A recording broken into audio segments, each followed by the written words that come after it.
I want you to picture the exact moment my whole life tilted sideways. I'm standing in the middle of a rooftop party in downtown Austin, a glass of champagne sweating in my hand, when a woman I have known for exactly 11 minutes reaches up, grabs my tie, and pulls the knot loose like she's opening a present she already knows she's keeping. "Relax," she says, not even looking up from the knot. "I'm just getting started." I did not relax. "My name is Adam Whitfield. I'm 31. I run a small architecture firm with my business partner, and up until that moment, I would have described myself as a man who does not get ambushed by strangers at parties. I plan things, I show up early, I read contracts twice, and yet here I was, tie hanging open, heart doing something it had no business doing, because a woman named Sienna had just decided, apparently unilaterally, that my night belonged to her now. Let me back up, because you deserve the full story, not just the part where I lost control of my own necktie. The party was for my firm. We just landed the contract for the new Riverside development, the kind of project that either makes a company or quietly bankrupts it, and my partner Marcus insisted we celebrate properly, which in his vocabulary means renting a rooftop, hiring a string quartet nobody asked for, and inviting people I'd never met so the room would feel important. I hate rooms that feel important. I especially hate them when I'm the one who has to stand in the center of them making small talk about zoning permits with investors who call me champ. So I was doing what I always do at these things, hovering near the edge, nursing a drink, calculating exactly how long I had to stay before leaving became socially acceptable, when I noticed her across the roof. She wasn't hovering, she was holding court near the bar, laughing at something with her whole body, the kind of laugh that made 3 strangers around her laugh too, even though they clearly hadn't heard the joke. She wore a deep green dress that looked like it had personally decided to be that color just for her, dark hair pinned up messily, like she'd done it herself in a cab, and it had turned out better than professional. I told myself I wasn't staring. I was very obviously staring. "That's Sienna Cole," Marcus said, appearing at my elbow with the specific energy of a man who loves delivering information he knows will ruin my composure. "She's the interior designer the investors brought in. You should talk to her." "I don't need an interior designer. You need a personality transplant, and she's the closest thing on this roof." He clapped my shoulder and walked off before I could argue, which is Marcus's favorite move. I told myself I would not walk over there. I walked over there. "You're the architect who hates parties," she said, before I'd even fully arrived at the bar. She didn't look surprised to see me. She looked like she'd been expecting me the whole time and was mildly amused it took me this long. "Is that on my name tag?" "No, it's on your face." She tilted her head, studying me the way I imagine she studies a room before she redesigns it, cataloging what's wrong, deciding what stays. "You've checked the exits twice since I started watching you." "You've been watching me?"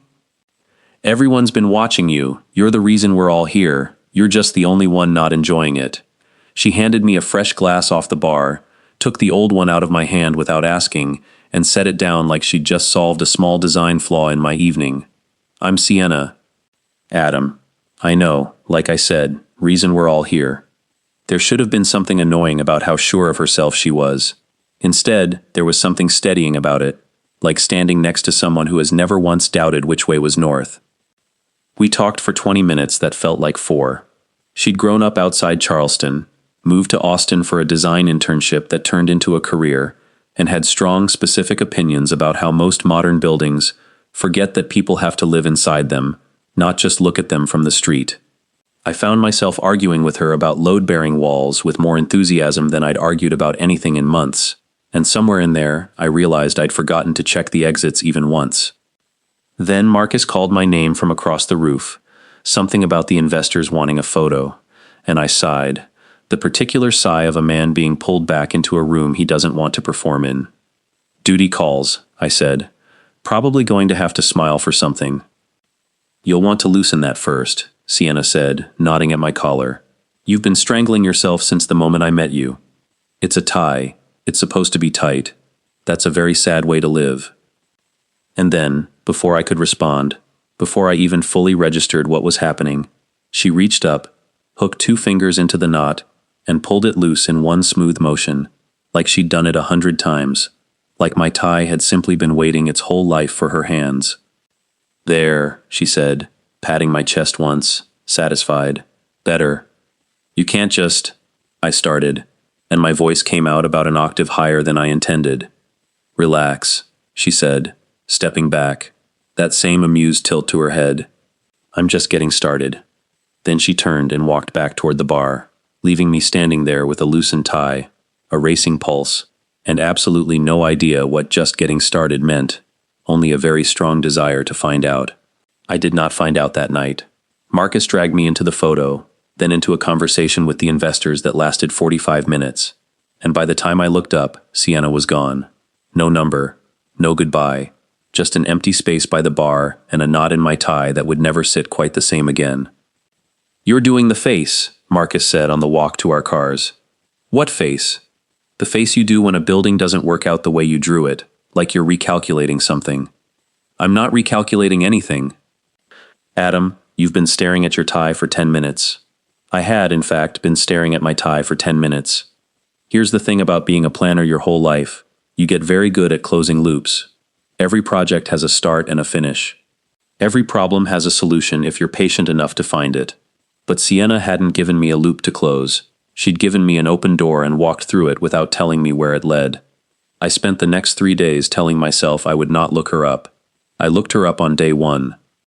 Sienna Cole Design had a small but sharp portfolio, restaurants with warm wood and low light, a boutique hotel lobby that looked like it belonged in a magazine, a house on the lake that made me stop scrolling entirely because the way she'd used windows to frame the water was, honestly, better than anything I'd have thought to do myself.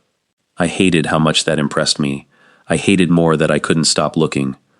On day 4, my phone buzzed with a text from a number I didn't recognize. Unknown. You never asked for my number. I'm choosing to see that as restraint, not disinterest. I sat up straighter, like she could somehow see me through the screen. Me. How did you get this number? Unknown. Marcus. He's terrible at keeping secrets and worse at keeping business cards away from strangers who ask nicely. Me. I'm going to have a talk with Marcus. Unknown. Don't. He also told me you haven't stopped talking about the load-bearing wall argument. That's a compliment, by the way. Most people forget me by morning. I stared at that text for a long time before I answered, mostly because it was true, and I didn't love how quickly she'd landed on it. Me. I don't forget arguments I'm winning. Unknown. You weren't winning. You were just louder. There's a difference. Unknown. Dinner. Thursday. I'll pick the place. You can pick the tie you'd like me to ruin. I laughed out loud in an empty apartment, which is its own kind of confession. Thursday came faster than I expected and slower than I wanted, which felt like a fair summary of the whole week.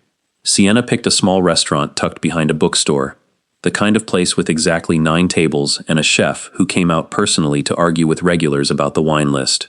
She was already seated when I arrived, hair down this time, wearing a blazer the color of dark rust, and she looked up like she'd been counting the minutes without letting on. You wore a different tie, she said, by way of hello. I wore a backup, in case you had plans. Smart man. She gestured at the seat across from her.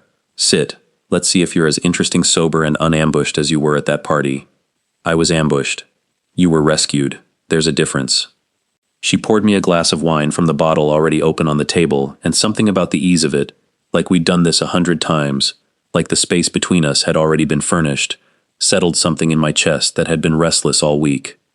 We talked for 3 hours. About the building she thought Austin desperately needed and nobody had the courage to fund. About the year she almost quit design entirely and took a job managing a bookstore instead, because she'd needed to remember why she loved rooms in the first place. About my father, an engineer who taught me that a structure only matters if the people inside it feel steady, and how I'd spent my whole career chasing that feeling in glass and steel instead of anywhere closer to home. That's very poetic for a man who yelled at me about load-bearing walls, she said. I contain multitudes. You contain a very tight collar, is what you contain. She reached over, without asking, and loosened my tie again. Slower this time, more deliberate, her knuckles brushing my collarbone in a way that made the restaurant noise fade to almost nothing. There, now you can breathe. You keep doing that. You keep letting me. I did. I kept letting her, that night and the ones after it, because somewhere between the rooftop and the restaurant behind the bookstore, I'd stopped wanting to close the loop. I wanted to stay in the open door a while longer and see where it actually led. It wasn't all rooftop laughter and candlelit dinners, though. I should tell you about the Tuesday it almost fell apart, because that's the part nobody puts in the highlight reel, and it's the part that actually taught me something. 6 weeks in, the investors on the Riverside project got nervous. Money always makes people nervous, and nervous people start looking for someone to blame before anything's even gone wrong. Marcus and I got pulled into back-to-back meetings for a week straight. Budget reviews, timeline reviews, reviews of the reviews, and somewhere in that stretch I stopped calling Sienna back the same day. Then I stopped calling her back at all for 2 days straight, which, if you've ever dated someone who reads a room for a living, is a mistake you only make once. She showed up at my office on a Thursday evening, still in her work clothes, a rolled-up set of blueprints under one arm, like she meant business either way. "You've been avoiding me," she said, not a question. "I've been drowning in investor spreadsheets. That's not the same thing, and you know it." She set the blueprints down on my desk, harder than she needed to. "I don't need constant attention, Adam. I've got a whole life of my own. But I called you twice and texted you 4 times, and you went quiet in a way that felt very specifically like a man deciding something without telling me what it was." I opened my mouth to explain the investors, the budget, the 1,000 small fires I'd been putting out, and then I actually looked at her, arms crossed, jaw tight, doing the thing she does where she braces for a disappointment before it's even confirmed, and I realized the explanation wasn't really the point. "You're right," I said instead. "I do that. When things get overwhelming, I go quiet and try to fix everything myself before I let anyone see it's messy. I've done it my whole life. My dad used to disappear into the garage for days when a project was falling apart, and I think I learned that silence was what competence looked like." Something in her shoulders eased, just slightly. "I'm not asking you to be perfect under pressure. I'm asking you to let me stand next to you while it's messy. That's kind of the whole point of this. I know. I'm sorry. It wasn't about you. I know it wasn't about me. That's exactly the problem. I want it to occasionally be about me."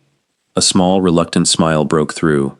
"Also, for the record, I unrolled these blueprints in the parking lot like a lunatic, just so I'd have a prop for this conversation. I don't actually have notes on your building." I laughed, the tension in my chest finally letting go. "You drove across town with a fake prop to yell at me. I drove across town because I like you more than I like being ignored, and I needed you to know both of those things were true at the same time." She uncrossed her arms and reached up, out of habit now more than anything, and loosened my tie, slower than usual, like she was giving me a second to catch up to her. "Don't disappear on me again. I don't need saving. I just need to know where you went." "Deal," I said. "Same goes for you, by the way. You get quiet too, when you're scared of wanting something too much." She went still for a second, caught out, and then nodded once, like she was filing that away to argue about later, when it wasn't quite so true. "Fair. Deal."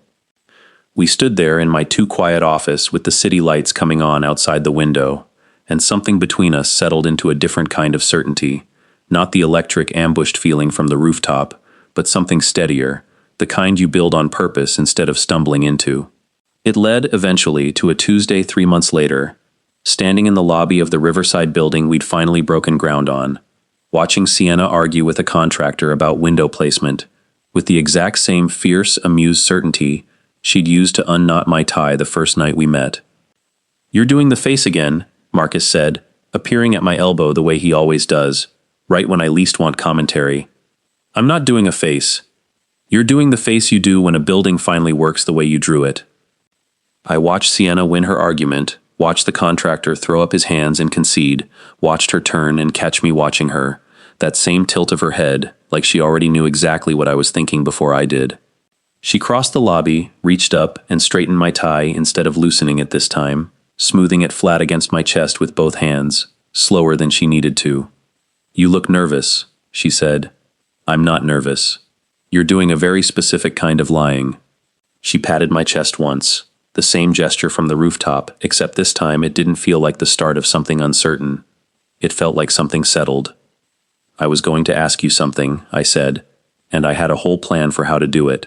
A restaurant, a speech, the works. "And now? Now I'm standing in a lobby with sawdust on my shoes and you've already unknotted every plan I've ever made, so I don't see why I'd start being organized about this." Her eyebrows went up, the amusement sharpening into something more careful, more real. Adam. Move in with me, I said. Not because it's the practical next step or because Marcus will make a chart about it, which he will. Because I've spent my whole life closing loops, and you're the first open door I've ever actually wanted to walk all the way through. For a moment she didn't say anything, and I had just enough time to wonder if I'd finally outplanned myself into a mistake, and then she laughed, that same full-body laugh from the rooftop that had started this whole thing, and reached up to loosen my tie one more time. Relax, she said, echoing herself, echoing that first night, her hands steady against my collar. I'm just getting started. And this time, I didn't tense up at all. I just let her.